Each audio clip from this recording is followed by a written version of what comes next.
இன்டர்ன்ஷிப்காக ரம்யா ரெசார்ட்டுக்கு வந்திருக்கா போல. வந்ததுமே கிச்சனுக்குள்ள எல்லாரும் அரக்க பறக்க வேலை பார்க்கறத பாக்குறா. அவளை ஜான் பார்த்ததுமே வெளியே வந்து யாருமானின்னு கேக்குறாரு. அப்ப ரம்யா வந்திருக்கத ஐசுவும் பாக்குறா. ட்ரைனிங்காக நெடுமரன் சார் வர சொன்னாருன்னு சொன்னதும் அவரும் டீடைல்ஸை வாங்கி செக் பண்ணி பார்த்துட்டு சார் இப்ப வந்துருவாரு வெயிட் பண்ணுங்கன்னு சொல்லிட்டு போறாரு. அப்புறம் நெடுமாறன் வந்ததும் குட் மார்னிங் சொன்னா. அவன் அவளை பார்த்துட்டு ஒரு வார்த்தை கூட பேசாம உள்ள போறான். கொஞ்ச நேரம் கழிச்சு அவளை உள்ள கூப்பிட்டு உண்மையாவே அன்னைக்கு நீ தான் அந்த டிஷ்ஷை சமைச்சியா? ஆமா சார், நான் தான் பண்ணேன். அங்க என்ன பண்ணையோ அதெல்லாம் மறந்துரு. இந்த ஆப்பர்ச்சுனிட்டியை கரெக்டா யூஸ் பண்ணிக்கோ. யாரால எவ்வளவு முடியும்னு எனக்கு தெரியும். உனக்குள்ள ஸ்பார்க் இருந்தா அதை இங்கே யூஸ் பண்ணு. அதுவும் யாரோட ஹெல்ப்பும் இல்லாம. உன்கிட்ட டிசிப்ளின் மட்டும் இல்லைன்னா இந்த இடத்துல இருக்க முடியாது.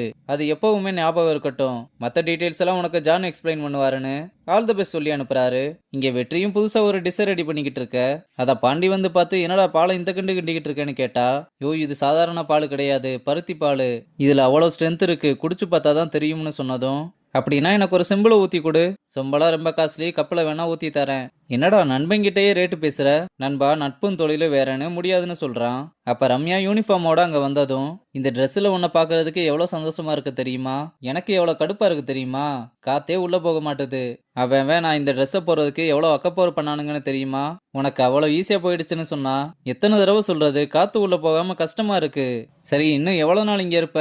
ஏன் கொஞ்சம் மாசம் வரை இங்கதான் இருக்க போறேன். ஐயோ அதுவரை என்னால முடியாதுடா. நான் மெடிக்கல் லீவ்ல 3 மாசம் ஊருக்கு போயிட்டு வந்துடுறேன்னு சொல்ல, நீ எதுக்கு பாண்டி பயப்படுற? உள்ள இருந்து என்னென்ன பண்ணிருப்பானுங்க. அவனுங்களெல்லாம் எப்படி கவனிக்கணுமோ அப்படி கவனிச்சுக்கிறேன். இவங்க எல்லாம் நீ நினைக்கிற மாதிரி இல்ல. எல்லா அனிமல்ஸை விட மோசம், கொதறிடுவானுங்க. இதோ பாரு லூஸ் மாதிரி பண்ணிக்கிட்டு இருக்காத.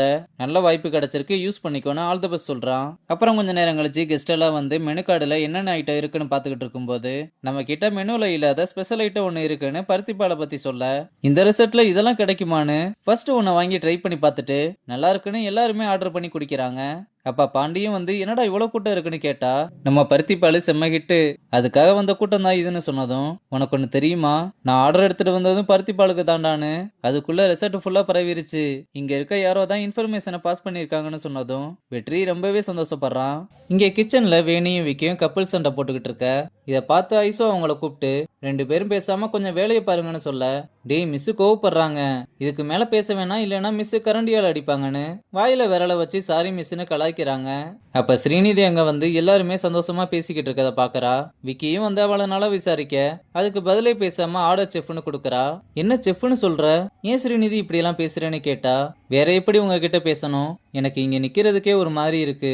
ஆர்டரை வேற யாரையாச்சும் வந்து எடுத்துக்க சொல்றேன்னு சொல்லிட்டு விக்கி கூப்பிட கண்டுக்காம போறா. அப்புறம் விக்கி வந்ததும் நம்ம 2 பேரும் இப்ப ஒன்னா இருக்கோம்ல, அதை பார்த்துதான் ஃபீல் பண்றான்னு சொல்ல, ஐசுவும் அவ ரொம்ப பாவம்னு சொல்றா. எல்லாத்துக்கும் இதோ இவன் தான் காரணம். ஏய் நான் ஜஸ்ட் பழகுனேன், அவ அந்த இன்டென்ஷன்ல இருக்கான்னு எனக்கு எப்படி தெரியும்? சரி விடு, அவளை சீக்கிரம் புரிஞ்சுக்குவான்னு சொல்றா. இங்க நம்ம பசங்க எல்லாம் கேன்டீன்ல உட்காந்து சாப்பிட்டுக்கிட்டு இருக்கும் போது ரம்யா சொல்ல கேட்காம அவங்க பக்கத்துல வந்து உட்கார்றா. முத நாளே தேவையில்லாம பிரச்சனை பண்ணாத, உன் இடத்துல போய் உட்காரு. ஏன் இங்கதான் உட்காரணும்னு ஏதாவது ரூல் இருக்கா என்ன?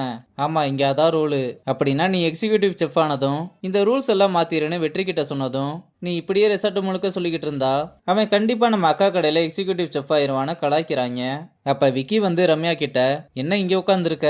இந்த யூனிஃபார்முக்குன்னு ஒரு மரியாதை இருக்கு, போய் செஃப் டேபிள்ல உட்காருன்னு சொல்ல, எனக்கு எங்க பிடிக்குதோ அங்கதான் நான் உட்காருவேன். இதை பண்ணு அதை பண்ணுன்னு சொல்றதுக்கு இங்க யாருக்கும் அதிகாரம் கிடையாது. அப்படியே என்ன கட்டாயப்படுத்தினா நானும் உங்களை ரூம் சர்வீஸ் டேபிள்ல உட்காருங்கன்னு கட்டாயப்படுத்துவேன். நீங்க போய் உங்க வேலையை பார்க்கலாம்னு சொன்னதும் விக்கி நொந்து போய் செஃப் டேபிள்ல போய் உட்கார்றான். அவன் போனதுமே பசங்க எல்லாருமே ரம்யாவை பார்க்க, இப்ப ஏன்டா எல்லாரும் டைனோசரை பாக்குற மாதிரி பாக்குறீங்க? நீங்க சாப்பிடுங்க, நான் போய் ஜூஸ் வாங்கிட்டு வரேன்னு சொல்லிட்டு போறா. வெற்றியும் நம்ம பசங்களை கூப்பிட்டு, என்னையா இவ இப்படி இருக்கா, விக்கியவே ஆஃப் பண்ணிட்டா, நீ அவன் மூஞ்ச தொங்க போட்டு போனதை பாத்தியா?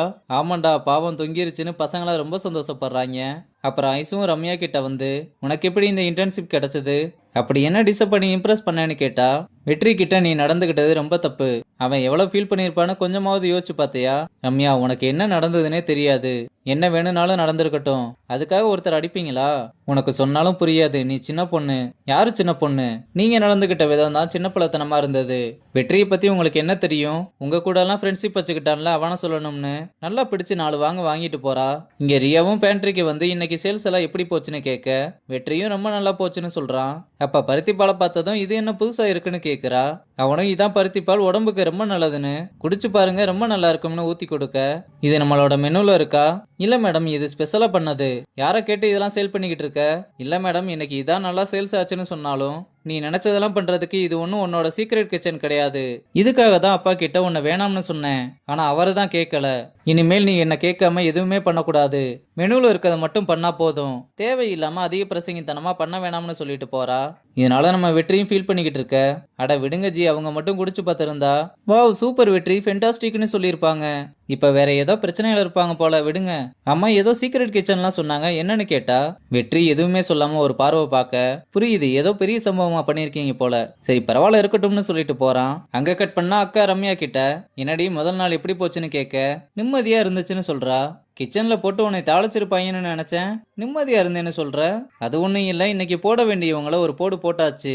யார சொல்லிக்கிட்டு இருக்க? வேற யாரு, நம்ம ஹெச்எஃப் தான். ஏய் என்ன பண்ணி தொலைஞ்ச? நம்ம வெற்றி மேலேயே கை வச்சால, அதான் நல்லா பிடிச்சு 4 வாங்கி விட்டேன்னு சொன்னதும் வெற்றி ரொம்ப கோவமா நீ போயிருக்க இடம் யாருக்கும் ஈஸியா கிடைச்சிராது. எனக்காக பேச போய் அந்த வாய்ப்பை கெடுத்துக்காத. உங்க அம்மா எவ்வளவு கஷ்டப்பட்டுக்கிட்டு இருக்காங்கன்னு பாக்குறேல. வேலை செய்யற இடத்துல கொஞ்சமாவது அனுசரிச்சு போக பழகு. சும்மா பைத்தியம் மாதிரி பண்ணிக்கிட்டு இருக்காத. அதுவும் இல்லாம இது எங்க 2 பேருக்குள்ள நடக்கிற பிரச்சனை. இதுக்குள்ள நீ வர வேணாம், நான் பாத்துக்கிறேன். நீ உன் வேலையை மட்டும் பார்த்தா போதும்னு சொல்லிட்டு போனதும் ரம்யா வெற்றி திட்டினதுனால ரொம்ப ஃபீல் பண்ணிக்கிட்டு இருக்கதோட இந்த எபிசோட முடிச்சிருக்காங்க.